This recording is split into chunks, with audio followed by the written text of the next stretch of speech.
Hello everyone. इस video में हम इंडियन कॉन्स्टिट्यूशन के कुछ इंपॉर्टेंट आर्टिकल्स के बारे में स्टडी करेंगे। तो सबसे पहला आर्टिकल है हमारा name and territory of the union. इसमें बताया गया कि हमारे कंट्री का नाम इंडिया और भारत है, जो कि एक यूनियन ऑफ स्टेट है। यूनियन ऑफ स्टेट्स का मतलब है एक सेंट्रल अथॉरिटी है और उसने बहुत सारे स्टेट्स का क्रिएशन किया हुआ है, ठीक है। और साथ ही साथ जो भी हमारे स्टेट्स के नाम है और यूनियन टेरिटरीज के नाम है और उनकी बाउंड्रीज है, उसका पूरा जो कॉन्सेप्ट है वो सारा दिया हुआ है शेड्यूल 1 में। और डिफाइन किया गया है कि हमारी जो टेरिटरी है वो किस किस चीज़ से कंप्राइज है। तो सबसे पहला टेरिटरीज ऑफ द स्टेट, दूसरा यूनियन टेरिटरी, और थर्ड जो भी टेरिटरी हम एक्वायर करते हैं, ठीक है, इन फ्यूचर। आर्टिकल 2 बताता है कोई भी नया स्टेट है उसको हम किस तरीके से एडमिट करेंगे या फिर इस्टेब्लिश करेंगे, तो उसका सारा प्रोसीजर आर्टिकल 2 में दिया हुआ है। आर्टिकल 3 में ये बताया गया है कि कोई भी अगर हमारा एग्जिस्टिंग स्टेट है तो उसका एरिया या फिर बाउंड्री या नेम बदलना है तो उसको किस तरीके से करेंगे, प्रोसीजर्स है वो आर्टिकल 3 में डिफाइन किया गया है। तो इसका मतलब ये है कि आर्टिकल 2 और 3 में बस डिफरेंस ये है कि आर्टिकल 2 में कोई भी नया स्टेट होगा और आर्टिकल 3 में कोई भी एग्जिस्टिंग स्टेट्स में चेंजेस करने होंगे, ठीक है। नेक्स्ट है हमारा सिटीजनशिप के बारे में, ठीक। तो ये पार्ट 2 में आता है आर्टिकल 5 से आर्टिकल 11 तक। आर्टिकल 5 कहता है citizenship at the commencement of the constitution. जब हमारे भारत में कॉन्स्टिट्यूशन लागू हुआ तो क्या क्या कंडीशंस थी सिटीजनशिप मिलने की, उसके बारे में डेफिनेशन दी है। नेक्स्ट है हमारा article 6, right of citizenship of a certain person who has migrated to India from Pakistan, ठीक है। जो भी पर्सन पाकिस्तान से इंडिया में आया उसको किस कंडीशंस पे इंडिया में सिटीजनशिप मिलेगी, उसका जो भी डेफिनेशन है वो आर्टिकल 6 में दिया गया। Article 10, continuance of rights of citizenship. इसमें बताया गया जो भी राइट्स मिले हैं किसी जो भी पर्सन है इंडिया में तो वो कंटिन्यू रहेंगे। आर्टिकल 11 में बताया गया है कि जो भी सिटीजनशिप से रिलेटेड कानून है उसको बनाने का पावर सिर्फ पार्लियामेंट के पास में है, ठीक है। नेक्स्ट हम देखते हैं पार्ट 3 जो कि फंडामेंटल राइट्स का चैप्टर है, आर्टिकल 12 से आर्टिकल 35 तक। तो आर्टिकल 12 में डिफाइन किया गया है स्टेट को, ठीक है, कि स्टेट का क्या डेफिनेशन है। स्टेट का मतलब यह है यहाँ पर लेजिस्लेचर, एग्जीक्यूटिव, जुडिशरी या फिर कोई भी ऐसी अथॉरिटी जो कि गवर्नमेंट ने इस्टेब्लिश किया हो या फिर गवर्नमेंट फंडेड हो, ठीक है, या फिर कोई भी ऐसी अथॉरिटी जहाँ पर जो हमारा पॉपुलेशन है बहुत ज़्यादा डिपेंडेंट हो, लाइक BCCI, ठीक है। तो वो सब जो डेफिनेशन के स्टेट के डेफिनेशन के अंदर में आएंगे और उनके ऊपर ये फंडामेंटल राइट्स के प्रोविजंस अप्लाई होंगे, ठीक है। नेक्स्ट है हमारा आर्टिकल 13, लॉ इनकंसिस्टेंट विथ और in derogation of the fundamental right. इसका मतलब ये है कोई भी हमारा कानून चाहे वो आज़ादी के पहले हो या फिर आज़ादी के बाद बनाया गया हो, और अगर वो फंडामेंटल राइट्स के प्रोविजन को लिमिट कर रहा हो, ठीक है, फंडामेंटल राइट्स का जो एक हमारा एरिया है उसको लिमिट हो रहा हो, तो इस आर्टिकल के इस्तेमाल करने के बाद में उस कानून को हटाया जा सकता है। और जब वो कानून को हटा दिया जाएगा जो इन्फ्रिंज करता है फंडामेंटल राइट को, उस वहाँ पर एक डॉक्ट्रिन को यूज किया गया है, उसका नाम है डॉक्ट्रिन ऑफ एक्लिप्स, ठीक है, ग्रहण लग जाना, उतने पार्ट को हटा दिया गया है, ठीक है, चाहे वो आज़ादी के पहले का कानून हो या फिर आज़ादी के बाद का कानून हो, ठीक है। नेक्स्ट हम बात करते हैं फंडामेंटल राइट्स के बारे में, ठीक है। देखिए इसमें क्या था कि पहले जो ओरिजिनली जो हमारे संविधान में टोटल 7 बेसिक फंडामेंटल राइट थे, लेकिन प्रेजेंटली अब 6 हैं। वो इसलिए क्योंकि जो राइट टू प्रॉपर्टी था जो कि अंडर आर्टिकल 31 था उसको डिलीट कर दिया गया था बाय 44th अमेंडमेंट एक्ट 1978, और उसे अब एक लीगल राइट बना दिया गया है जो कि आर्टिकल 300A जो कि पार्ट 12 में है, ठीक है। नेक्स्ट हम आगे देखते हैं। सबसे पहला राइट टू इक्वालिटी जो कि आर्टिकल 14 से आर्टिकल 18 तक है। सबसे पहला है आर्टिकल 14, इक्वालिटी बिफोर लॉ। इसका मतलब यह है कि कानून की नज़र में हर कोई इक्वल है, उसके सामने ना अमीर ना गरीब ना ही एजुकेटेड या फिर अनएजुकेटेड हो, चाहे मेल या फीमेल, कानून की नज़र में हर कोई इक्वल है। नेक्स्ट है हमारा article 15, prohibition of discrimination on the ground of religion, race, caste, sex और प्लेस ऑफ बर्थ, ठीक है। ये जितने भी प्रोविजंस दिए हुए हैं इसके आधार पे आप किसी को भी डिस्क्रिमिनेट नहीं कर सकते हो। जैसे पर्टिकुलर मान लीजिए कोई भी कास्ट है ठीक है, लोअर कास्ट को है तो आप उसको डिस्क्रिमिनेट नहीं कर सकते हो कि आप इस पब्लिक रेस्टोरेंट में नहीं जा सकते या फिर आप पब्लिक प्लेस में किसी भी टेम्पल पे नहीं जा सकते हो। तो हर किसी के पास इक्वली राइट है और हर पर्सन इक्वल है, आप उसको डिस्क्रिमिनेट नहीं कर सकते हो इन सारे बेसिस पे।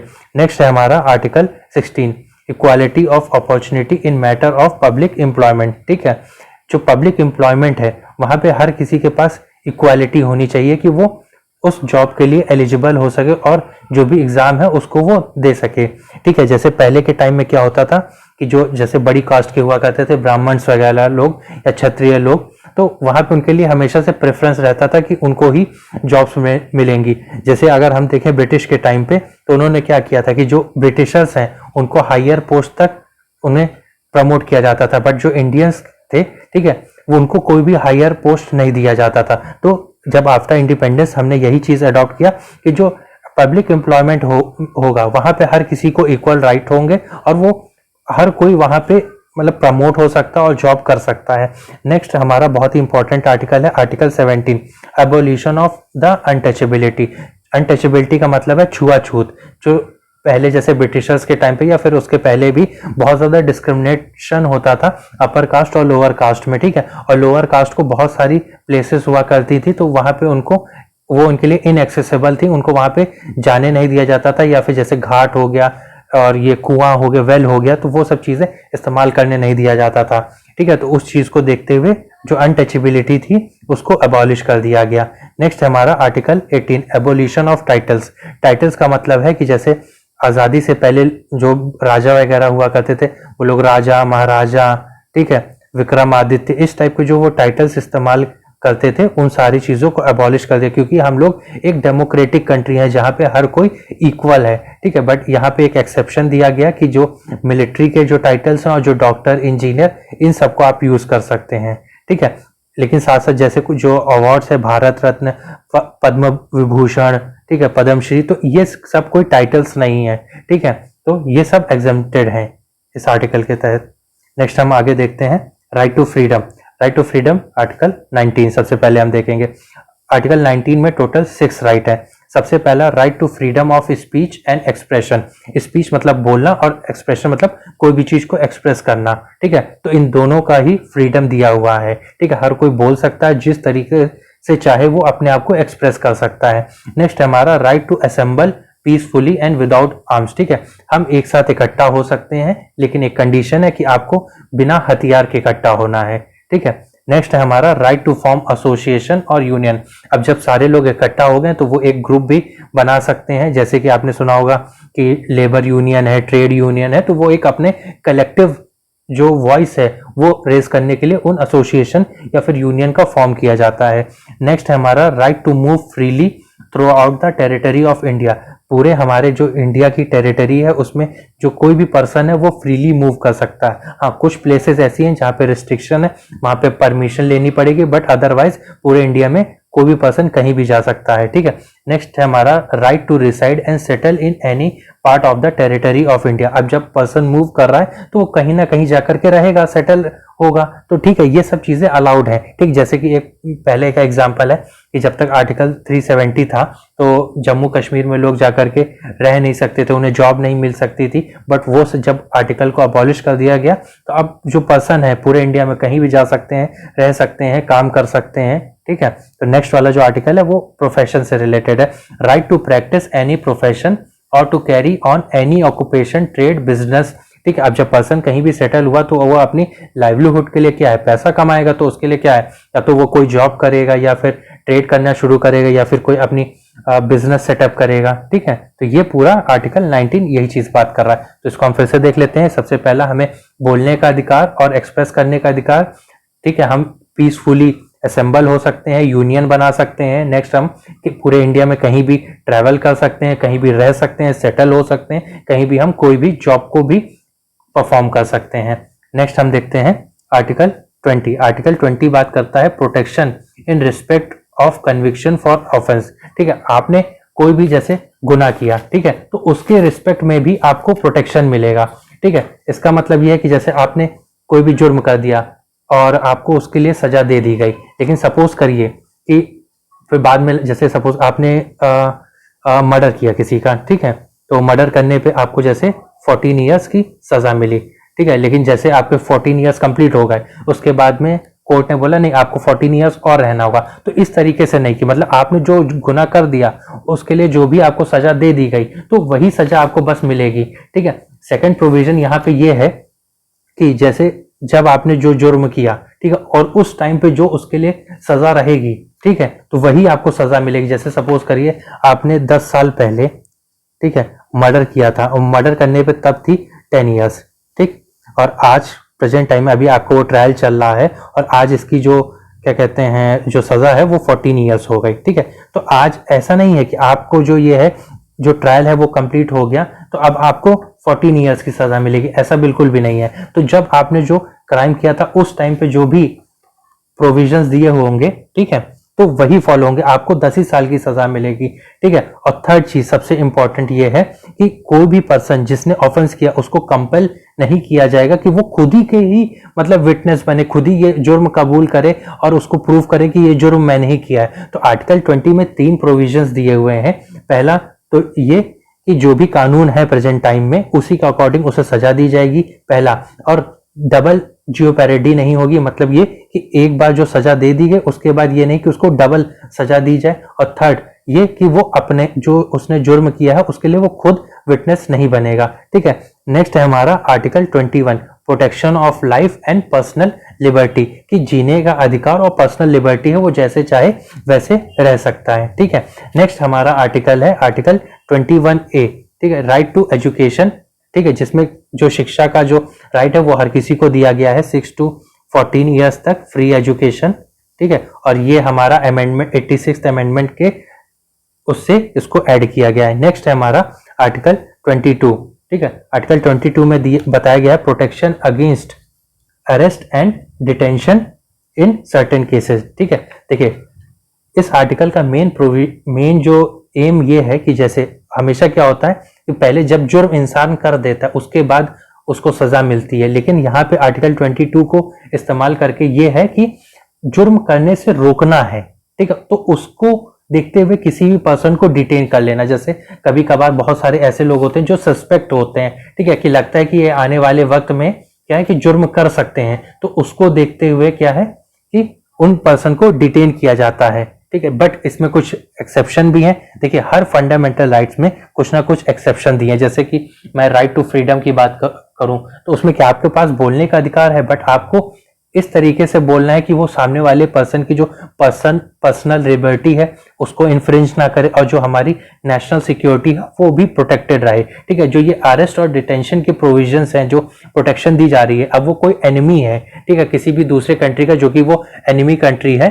तो अगर उसके साथ है तो वो सारे जो प्रोटेक्शन है वो उसे नहीं मिलेंगे, ठीक है। तो सबसे पहला चीज तो यही है, इसमें प्रोटेक्शन क्या दिए जा रहे हैं। सबसे पहला कि जो डिटेंशन है वो मैक्सिमम 3 मंथ्स का हो सकता है। हाँ अगर कोई नेशनल सिक्योरिटी एक्ट है तो उसके अंडर में जो भी प्रोविजंस दिए होंगे, जैसे हमारे यहाँ नेशनल सिक्योरिटी एक्ट है उसमें मैक्सिमम जो डिटेंशन का टाइम पीरियड दिया हुआ है वो 1 ईयर है, तो मैक्सिमम वो उस पर्सन को हम 1 ईयर तक डिटेन कर सकते हैं, ठीक है। और कुछ सर्टेन प्रोविजन है जहां पे जो भी रीजन है डिटेंशन का वो नहीं बताया जा सकता है, बट लेकिन मोस्ट ऑफ द में बताया जाता है। और फिर उसके बाद एडवाइजरी बोर्ड होता है जिसके पास उसको प्रेजेंट कराया जाता है और वो अपना जो भी उसने मतलब जिस पर्पज से भी उसको डिटेन किया गया है उस चीज की स्टडी की जाती है, ठीक है। नेक्स्ट है हमारा राइट अगेंस्ट एक्सप्लॉयटेशन, ठीक है, जो कि आर्टिकल 23 और 24 है। आर्टिकल 23 बात कर रहा है प्रोहिबिशन, सॉरी आर्टिकल 33 बात कर रहा है हमारा prohibition of traffic in human being and force labour, ठीक है। प्रोहिबिट कर रहा है किस चीज का, देखिए ट्रैफिक का मतलब होता है कि जो इंसान है उसको जो खरीदा और बेचा जा रहा है या फिर जो जबरदस्ती उसे काम करवाया जा रहा है, इन सब चीजों को प्रोहिबिट करना है, ठीक है। देखिए हमारे यहाँ क्या है, पहले जैसे स्लेवरी हुआ करती थी, ठीक है, और स्लेव ट्रेड भी हुआ करता था जहां पर क्या है लोगों को जबरदस्ती ले जाया जाता था और उनसे काम करवाया जाता था और उनके लिए उसके कोई पैसा नहीं दिया जाता था, ठीक है। उन सब चीजों को इस आर्टिकल के अंडर में बैन कर दिया गया है, ठीक है। नेक्स्ट है हमारा article 24 prohibition of employment of children in factories and mines under as of 14, जो 14 साल के नीचे जो बच्चे हैं उनको फैक्ट्रीज और माइंस में काम करने की अनुमति नहीं है, ठीक है। हाँ बट जैसे जो इंटरटेनमेंट हो गया या फिर जो टीवी इंडस्ट्रीज हैं तो वहां पे उनको अलाउड है, ठीक है, वो लोग काम कर सकते हैं। बट जो फैक्ट्रीज हैं जैसे डिजास्टर्स फैक्ट्रीज हैं जो कि डेंजरस है, माइंस है, वहां पे वो लोग काम नहीं कर सकते हैं, ठीक है। नेक्स्ट है हमारा राइट फ्रीडम ऑफ रिलीजन, ठीक है, आर्टिकल 25 टू आर्टिकल 28। सबसे पहला हमारा है article 25, freedom of conscience and free profession practice and propagation of religion, ठीक है। यहाँ पे सबसे पहला बात किया जा रहा है कि जो भी आप रिलीजन फॉलो करते हैं, ठीक है, आप उसको फ्रीली प्रोफेस कर सकते हो, प्रैक्टिस कर सकते हो, ठीक है, जिस तरीके से आप उसको बढ़ाना चाहते हो। जैसे होता है लोग प्रचार करते हैं, ठीक है, लोगों को मतलब बताते कि हमारे रिलीजन में क्या क्या चीजें हैं, मतलब एक हो गया कि कितनी अच्छाइयां हैं, ठीक है, ताकि लोग और अट्रैक्ट हो। तो इन सब चीजों को आप कर सकते हो, ठीक है। और आप अपने मन में जो जिस टाइप की भी आपको श्रद्धा रखनी है रिलीजन के लिए, आप वो सारी चीजों को रख सकते हो, ठीक है। नेक्स्ट है हमारा article 26, freedom to manage religious affairs, ठीक है। जो भी आपके रिलीजियस अफेयर्स हैं,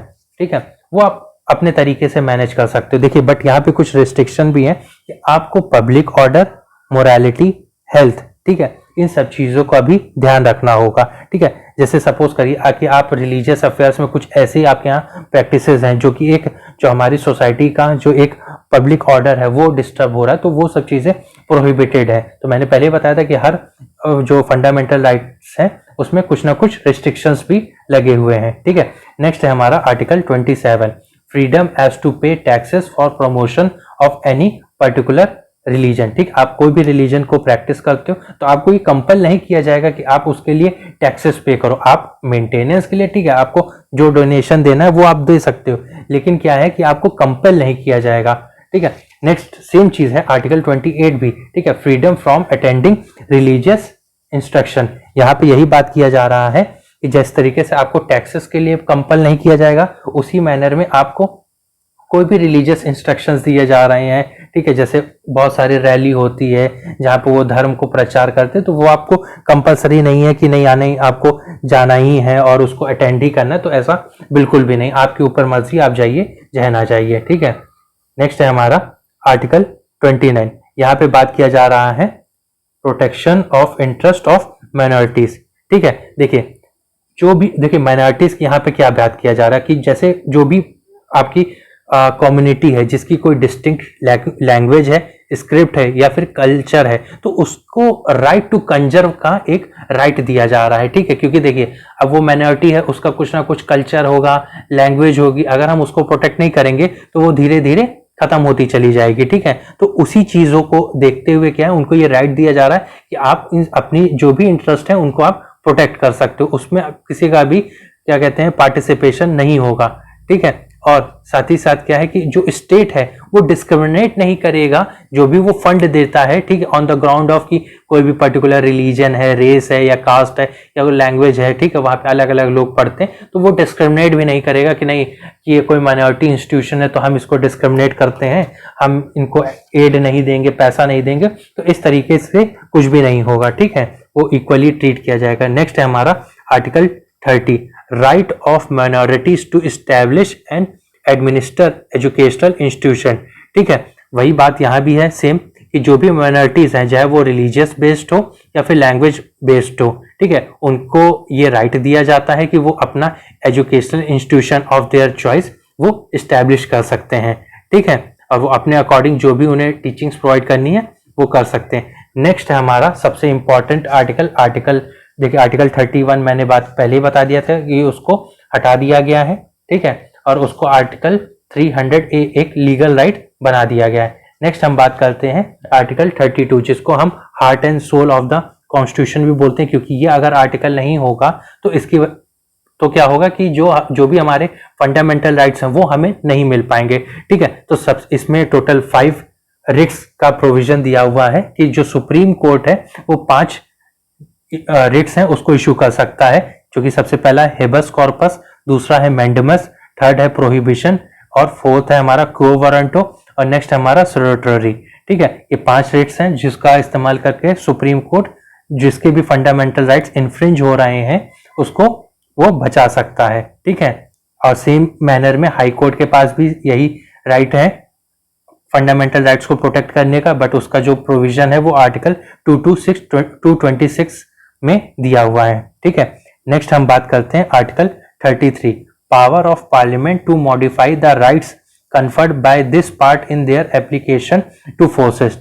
ठीक है, फोर्सेस का मतलब यह है कि जो भी हमारी आर्म्ड फोर्सेस हैं, मिलिट्री, नेवी, एयरफोर्स, ठीक है, तो उनके जो फंडामेंटल राइट्स हैं और जो एक नॉर्मल सिटीजन के फंडामेंटल राइट्स हैं उसमें कहीं ना कहीं डिफरेंस है। ठीक है, अब जिस तरीके से हमें राइट टू फ्रीडम का जो प्रोविजन दिया गया और उनके पास जो राइट टू फ्रीडम का प्रोविजंस है वो थोड़ा सा डिफरेंट रहता है। ठीक है, क्योंकि वो नेशनल सिक्योरिटी को प्रोटेक्ट कर रहे हैं तो वो इन सब चीजों पे उनको थोड़ा सा ध्यान देना पड़ता है कि वो जो भी फंडामेंटल राइट्स है उसको वो सही से इस्तेमाल करें। ठीक है, तो यहाँ पर पार्लियामेंट के पास में ये पावर दी गई है कि वो जो भी फंडामेंटल राइट्स हैं उनको वो मॉडिफाई कर सकते हैं उन फोर्सेस के लिए। ठीक है, नेक्स्ट है हमारा आर्टिकल 34, जहां पे बात किया जा रहा है restriction on rights conferred by this part while martial law is in the force in any area. ठीक है, मार्शल लॉ क्या होता है, जिसको हम मिलिट्री रूल भी कहते हैं। जैसे कुछ एरियाज हो गए जहां पर डिस्टर्बेंस है या फिर टेररिज्म एक्टिविटीज है या फिर नक्सल एरिया है जहां पे पब्लिक ऑर्डर मेंटेन नहीं है।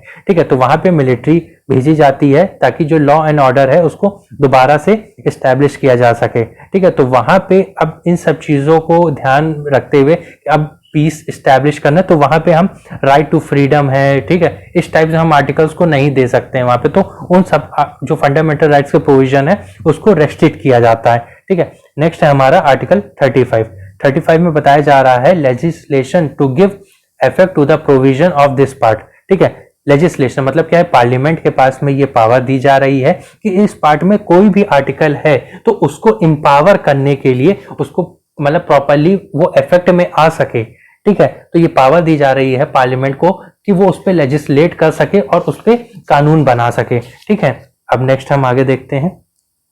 नेक्स्ट है हमारा पार्ट 4, जिसको हम बोलते हैं directive principle of state policy, जो कि आर्टिकल 36 से आर्टिकल 51 तक दिया हुआ है। ठीक है, तो सबसे पहले तो हम यही जानेंगे कि डीपीएसपी, इसको हम शॉर्ट फॉर्म में कहते हैं, और डीपीएसपी का मतलब क्या है, directive principle of state policy. State जब भी अपनी कोई एक पॉलिसी बनाएगा, ठीक है, तो ये कुछ डायरेक्शंस हैं जो वो फॉलो करेगा अपनी कोई भी पॉलिसी को जब भी वो फॉर्मुलेट करता है। ठीक है, तो इन अ सेम मैनर हम स्टार्ट करते हैं आर्टिकल 36, जिसमें डेफिनेशन दी हुई है। डेफिनेशन में सेम स्टेट को डिफाइन किया गया है, जो कि मैंने पहले भी बताया था, जिसमें हम बताते हैं कि स्टेट क्या क्या इंक्लूड करता है, लेजिस्लेचर, एग्जीक्यूटिव, जुडिशरी, या फिर कोई भी गवर्नमेंट कोई भी बॉडी को स्टैब्लिश की है, या फिर गवर्नमेंट फंडेड है, या फिर कोई भी अथॉरिटी ऐसे जो कि बहुत ज्यादा पब्लिक से डील करती है। ठीक है, नेक्स्ट बात किया जाता है article 37, application of the principle content in this part. ठीक है, देखिए सबसे पहले हम इसमें बात करेंगे। देखिए हमने पढ़ा फंडामेंटल राइट्स। फंडामेंटल राइट्स जो हैं वो इन्फोर्सेबल बाय द कोर्ट है। अगर आपके फंडामेंटल राइट्स छीने जा रहे हैं तो आप कोर्ट जा सकते हो। ठीक है, बट जो डीपीएसपी है वो छीने जा रहे हैं, या फिर जब स्टेट अपनी पॉलिसी बना रहा है वो उसको इंप्लीमेंट नहीं कर रहा, तो वो इन्फोर्सेबल नहीं है। ठीक है, तो यही यहाँ पे इस आर्टिकल में यही बात किया जा रहा है कि एप्लीकेशन डीपीएसपी जो है वो किस तरीके से अप्लाई होते हैं। ठीक है, तो ये इन्फोर्सेबल नहीं है, बस ये एक फंडामेंटल्स हैं। ठीक है, जब गवर्नेंस ऑफ द कंट्री, जो इस तरीके से जो गवर्नमेंट है वो वर्क कर रही है, बस उसके लिए ये फंडामेंटल्स एक प्रोविजंस दिए हुए हैं जो ड्यूटी है स्टेट की वो फॉलो करें। ठीक है, नेक्स्ट हम बात करते हैं article 38, state to secure a social order for the promotion of welfare of the people. ठीक है, यहाँ पे क्या करना है, जो स्टेट है वो किस तरीके से काम करे, वो इस तरीके से काम करे कि वो प्रमोट करे जो पीपल है उनके वेलफेयर के लिए। ठीक है, ताकि जो जैसे कि जस्टिस की बात करते हैं वो सोशली, इकोनॉमिकली और पॉलिटिकली उनको जस्टिस मिले। ठीक है, वेलफेयर का मतलब यहाँ पे यही है कि देखिए सबसे बात करते हैं हम सोशल का मतलब क्या है कि जो सोसाइटी है वहां पे वेलफेयर हो, हर किसी को इक्वल राइट्स मिले। ठीक है, एक अच्छी लाइफस्टाइल मिले। इकोनॉमिकली का मतलब यहाँ पे है कि जो जैसे इनकम का क्या है, एक जगह कॉन्सेंट्रेशन ना हो। ठीक है, इक्विटेबल डिस्ट्रीब्यूशन हो इनकम का, हर कोई क्या है इक्वल हो जाए, ये नहीं हो कि बहुत लोग अमीर हैं कुछ लोग गरीब हैं। ठीक है, पॉलिटिकल जस्टिस का मतलब है यहाँ पर कि पॉलिटिकल स्ट्रक्चर है वहां पे हर कोई पार्टिसिपेट कर सके, राइट टू वोट का अधिकार हर किसी को हो। ठीक है, नेक्स्ट है हमारा आर्टिकल 39A, यहाँ पे बात किया जा रहा है equal justice and free legal aid. ठीक है, यहाँ पे है कि जो भी जैसे बहुत सारे गरीब लोग हैं, ठीक है, वो जो कानून की न्याय व्यवस्था है उसको एक्सेस नहीं कर पाते हैं। ठीक है, तो उसके लिए क्या करना है कि हमें जस्टिस को प्रमोट करना है और हर किसी को इक्वल अपॉर्चुनिटी देनी है ताकि वो फ्री लीगल एड का मतलब होता है जो भी कानूनी के दांव पेच हैं वो हर किसी को समझ में आए, वो फ्रीली हर किसी को बताए जाए। ठीक है, उसके लिए कोई कानून भी बनाया जा सकता है या फिर जो जैसे बहुत सारी ऑर्गेनाइजेशन है, ठीक है, जैसे नालसा है, तो ये सब चीजें जो फ्री लीगल एड है वो प्रोवाइड करेंगी ताकि जो भी गरीब सेक्शन के भी लोग हैं उनको भी जस्टिस मिल सके। ठीक है, एक आर्टिकल यहाँ पे मिस हो गया है, वो है आर्टिकल 39।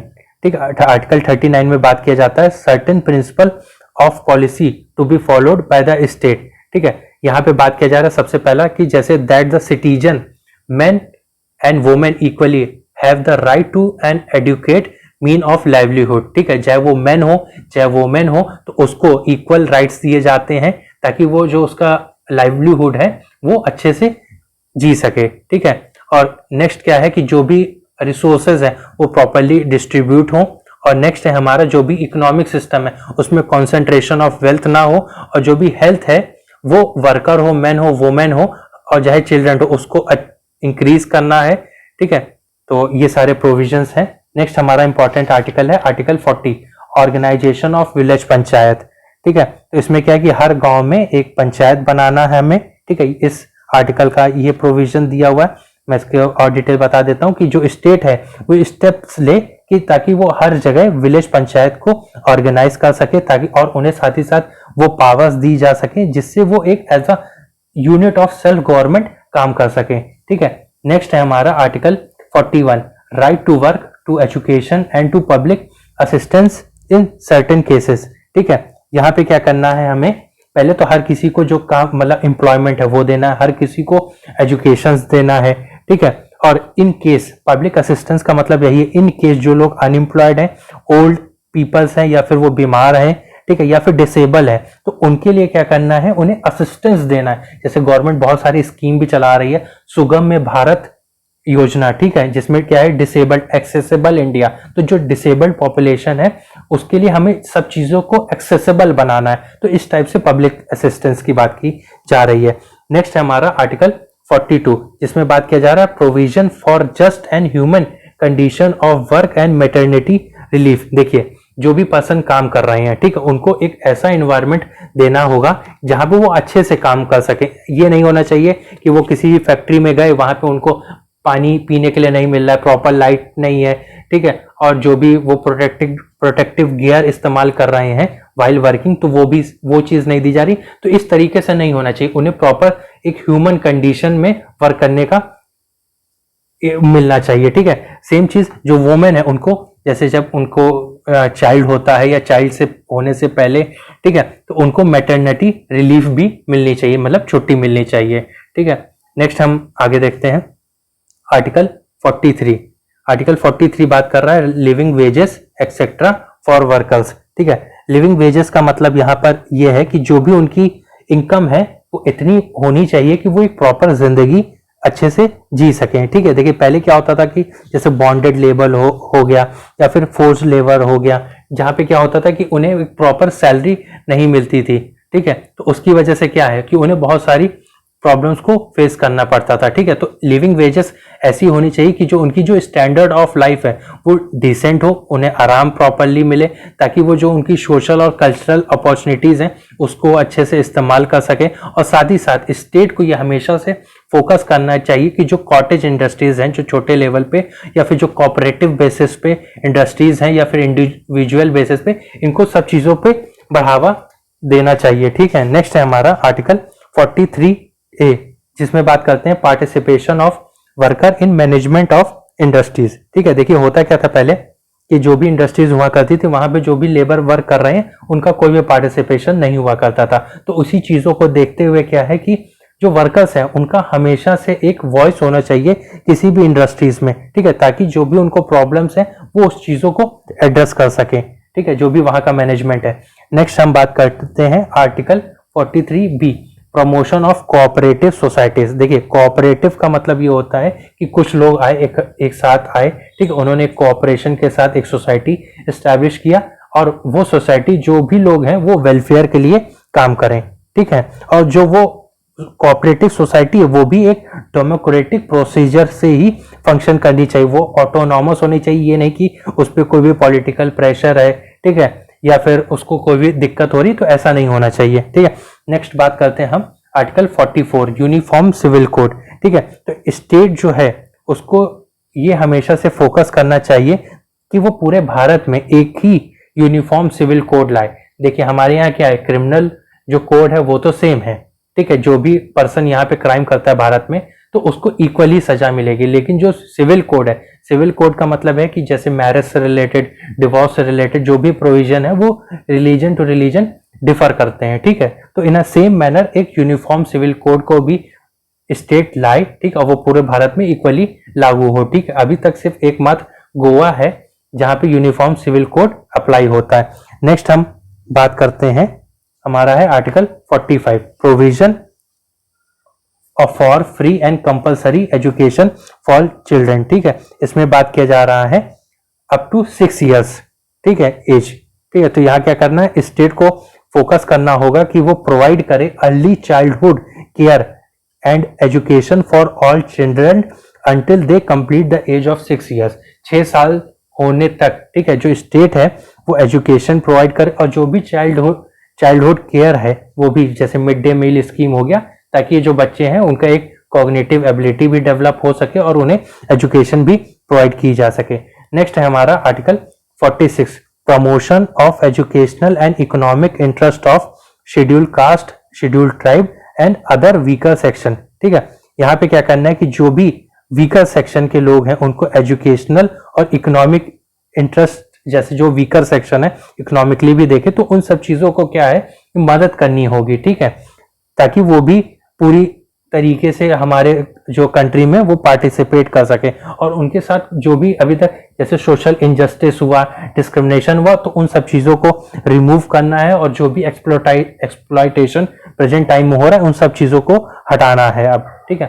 नेक्स्ट है हमारा आर्टिकल 47 ये कह रहा है duty of the state to raise the level of nutrition and standard of living and to improve public health, ठीक है। तो ये ड्यूटी है स्टेट की कि जो भी न्यूट्रिशन दिया जा रहा है, बच्चे हैं या फिर गवर्नमेंट बहुत सारी स्कीम्स चला रही है वहां पर, तो जो लेवल ऑफ न्यूट्रिशन होना चाहिए वो प्रॉपर होना चाहिए। और साथ ही साथ क्या है कि जो स्टैंडर्ड ऑफ लिविंग है वो हमेशा कोशिश करे कि वो हमेशा इंप्रूव होती रहे। और जो भी पब्लिक हेल्थ है जहाँ पे उन्हें जैसे प्राइमरी हेल्थ केयर है, सेकेंडरी, टर्शरी, तो इतनी प्रॉपर होनी चाहिए कि उन्हें कोई भी बीमारी हो रही है तो वो अच्छे से उसका इलाज करा सके और उसके लिए जो भी पैसा खर्च हो रहा है वो ऐसा लिमिट में होना चाहिए ताकि उनको कोई भी वो और स्ट्रगल फेस ना करना पड़े, ठीक है। और साथ ही साथ प्रोहिबिट करना चाहिए किस चीज का, कंजप्शन, ठीक है, जैसे इंटॉक्सिकेटिंग ड्रिंक्स होगा, ये ड्रग्स हो गया, क्योंकि इंजूरियस है हमारी हेल्थ के लिए,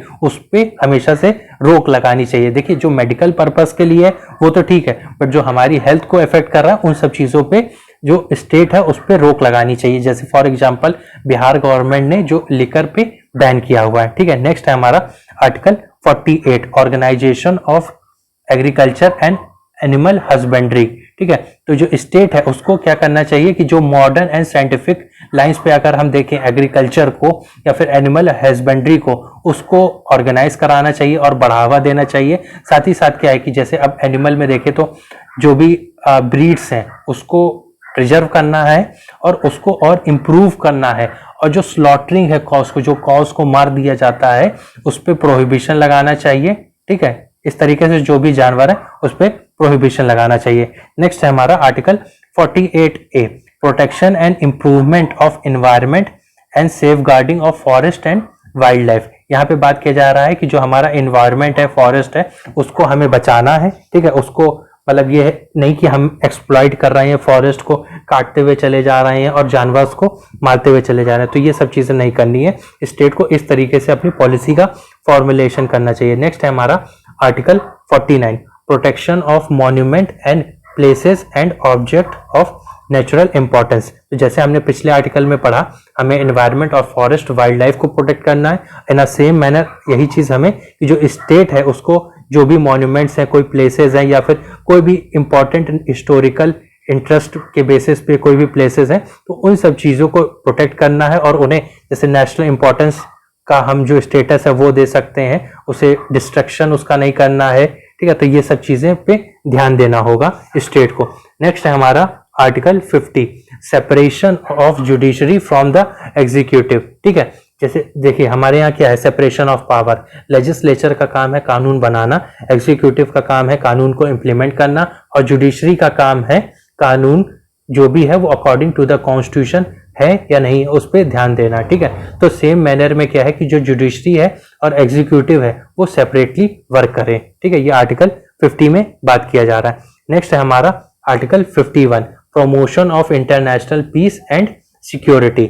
यहाँ पे बात किया जा रहा है कि जो स्टेट है वो हमेशा ये कोशिश करे कि वो इंटरनेशनल पीस इस्टेब्लिश करे और जो हमारी नेशनल सिक्योरिटी है वो भी उस पर ध्यान दे। कोई भी दूसरी कंट्री हमारे कंट्री में आकर के टेररिस्ट एक्टिविटीज ना करे, हमारी सिक्योरिटी को कोई भी खतरा ना पहुंचा सके। ठीक है, और एक हमेशा अच्छा रिलेशन इस्टेब्लिश करे अलग अलग नेशंस के बीच में, और जो भी इंटरनेशनल लॉज हैं या फिर ट्रीटी हम साइन कर रहे हैं तो हमेशा से उसको रिस्पेक्ट करें, और जो भी डिस्प्यूट्स हैं उसको प्रॉपरली आर्बिट्रेशन के थ्रू, मतलब बातचीत के तौर पे उन सब चीजों को खत्म करने की कोशिश करें।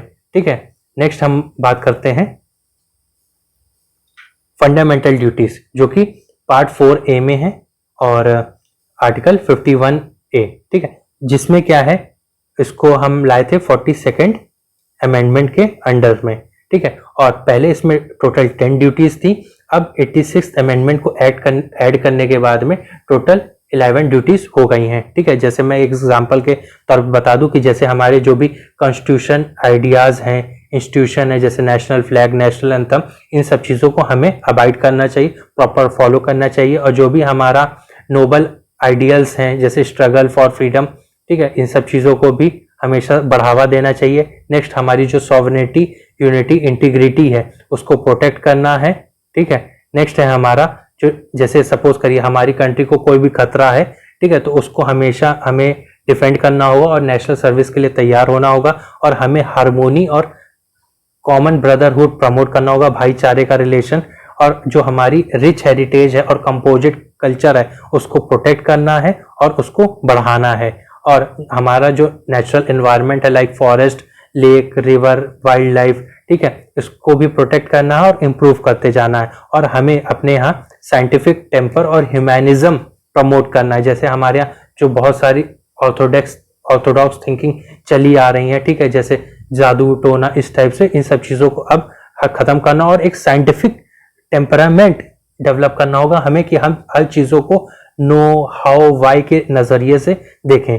नेक्स्ट हमारी जो भी पब्लिक प्रॉपर्टी है उसको सेफगार्ड करना, और जो भी वायलेंस के थ्रू ये सारी जो प्रॉपर्टी उसको डिस्ट्रॉय करने की कोशिश की जा रही है, ठीक है, वो सब चीज़ों को स्टॉप करना है। और हमें क्या करना है, टू स्ट्राइव टुवर्ड एक्सीलेंस हर स्फीयर में, हर जो पर्सन है, ठीक है, चाहे वो इंडिविजुअल हो चाहे वो कलेक्टिव हो, हमें अपनी नेशन का जो लेवल है उसको हमेशा राइज करते हुए आगे बढ़ना है।